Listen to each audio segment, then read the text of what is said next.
నెల్లూరులో Ramalingapuram Madras bus stand centre road గుంతలమయంగా మారింది. దీంతో ప్రజలు రాకపోకలు సాగించేందుకు ఇబ్బందులు ఎదుర్కొంటున్నారు. రోడ్డును పరిశీలించిన ఎమ్మెల్యే కోటమిరెడ్డి శ్రీధర్ రెడ్డి మంత్రి నారాయణతో ఫోన్లో మాట్లాడారు. 48 గంటల్లోగా రోడ్డు పనులకు టెండర్ పిలవాలని మంత్రి నారాయణ మున్సిపల్ కమిషనర్ను కోరారు. దీంతో త్వరలోనే రోడ్డు పనులు ప్రారంభం కానున్నాయన్నారు. ఎన్నో ఏళ్ల నాటి రోడ్డు సమస్యను కోటమిరెడ్డి పరిష్కరించడంపై ప్రజలు ఆనందం వ్యక్తం చేస్తున్నారు.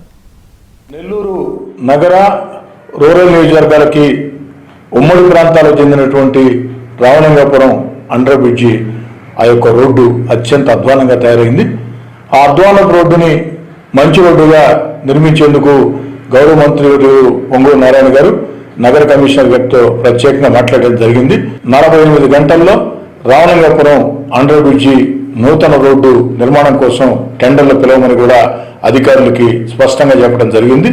వేగవంతంగా ఈ పనులు పూర్తి చేసి ప్రజలకు అందిస్తామని, కానీ ఆ పనులు జరిగే సమయంలో కాస్త ప్రజలు కొంచెం అసౌకర్యంగా ఉంటుంది.